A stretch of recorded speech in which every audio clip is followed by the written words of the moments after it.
homes and businesses and help reduce our energy costs. Taking some of those immediate steps now, I think will pay some big dividends down the road. And the timing of it is perfect because our job last year was to make sure the economy was growing. The economy is now growing. But what's happening is businesses, either because they can't find financing or because they're still just dipping their toe in the water, have been hesitant to hire full-time workers. And for us to start giving them some serious incentives, giving them additional access to financing, could accelerate a process that otherwise could take a much longer time. And frankly, all those folks out there who are out of work right now, they just can't afford to wait any longer. They need it now. All right. We have time for one or two more questions. If the question's short. And the answer's short. Otherwise, we'll only have one question. The Chairman of the Judiciary Committee, Pat Leahy. Mr. President, one, thank you for coming here. I think this is thank you for coming here. I was just whispering to Marcel, these answers are so good and need to be heard. You have a great sense of what the federal judiciary should be. I think back to President Clinton's time when the other side blocked 61 of his judges. You've had some superb judges. You've talked to both Republicans and Democrats, some superb names, and Senator Reid still has to file cloture. We have to spend a week of doing that, and then they pass by 100-0 or 90-10. My thing is this. Because of what they did last time, we're end up with the greatest shortage and the most judicial crises, I think, in our history. Will you continue to work very hard to get up names as quickly as possible so that we can do this and help us get these judges through? I don't want the same judicial crises to occur. You've had good nominees. Can you commit to work with us, both parties, and keep trying to get them through?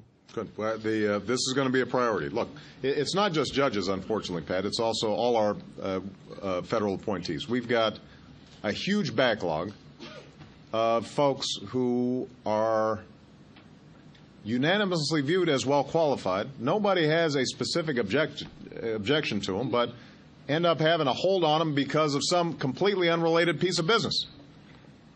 That's an example, Michael, of the kind of stuff that Americans just don't understand.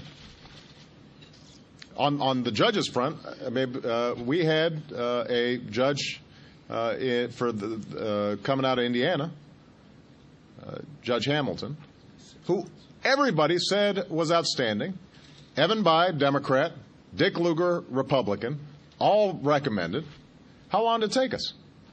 6 months, 7 months for somebody who was supported by the Democratic and Republican senator from that state. And you can multiply that across the board. So we have to start highlighting the fact that this is not how we should be doing business. Now, in fairness, when we were in the minority, there were some times where we blocked judges, we blocked appointees. I think it's fair to say we were a little more selective in how we did it. A lot more, somebody said.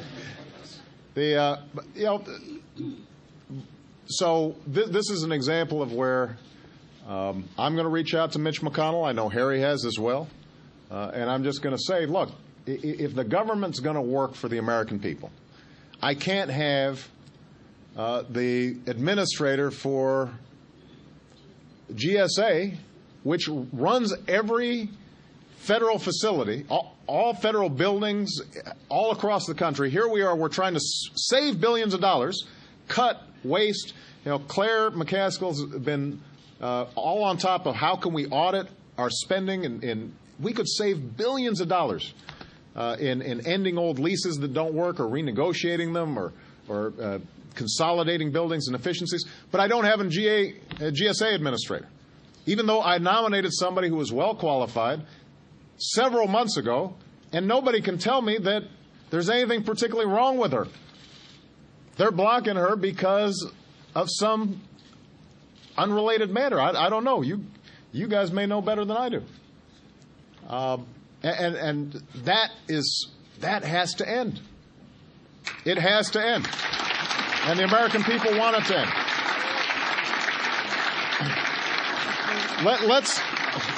Let's have a fight about real stuff. Don't hold this woman hostage. If you have an objection about my health care policies, then let's debate the health care policies. But don't suddenly end up having a GSA administrator who is stuck in limbo somewhere because you don't like something else that we're doing. Because that doesn't serve the American people. Then they don't know what the argument's about. Then it's just sort of a plague on both your houses because it looks like you guys are just fighting all the time. And we've got to put an end to that. I missed somebody on my list. If you would just be patient with us, we'll have two very short questions. I will indulge you, Kerry. The first question is going to come from the only person that's a member of the United States Senate who has a spouse that's won a Pulitzer Prize, Sherrod Brown from Ohio.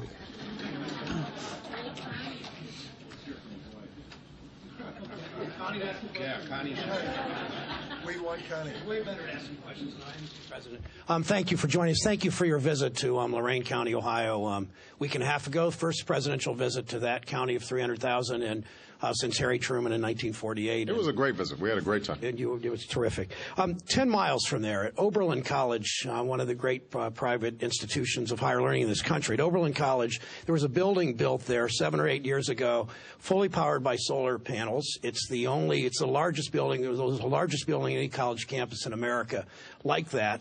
Those solar panels were bought in Germany and Japan, not surprisingly. Germany, a country that has both an energy policy and a manufacturing policy. 75 miles west of there is Toledo, Ohio, where you've been several times. And Toledo has more solar manufacturing jobs than any city in America. It begs the question of two things in terms of manufacturing policy and energy policy. We have all kinds of things in so many of our states, manufacturing wind turbine components and solar panel components, but we're the only major industrial country in the world without a manufacturing policy. And every rich country in the world has one. We don't. I know what you're doing with Ron Bloom in the White House and other things, but how do we get there? How do we, when we read these articles in the paper that China is just exploding in terms of wind turbine manufacturing and solar panel manufacturing, how do we rebuild our manufacturing sector with a manufacturing policy combined with an energy policy that gets us there?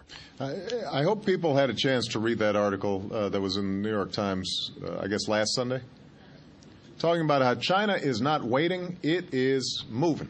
And already the anticipation is that they will lap us when it comes to clean energy. Now, they're not a democracy, and so they don't debate. And there are no filibuster rules. And so, obviously, over the long term, a system that allows for robust debate and exchange of ideas is going to produce a better result. I believe that. But we have to understand that when it comes to some key issues like energy, we are at risk of falling behind. We've already fallen behind, but it's not irrevocable because we still have the best research. We still have potentially the best technology. We've got the best universities, the best scientists, and as I said, we've got the most productive workers in the world.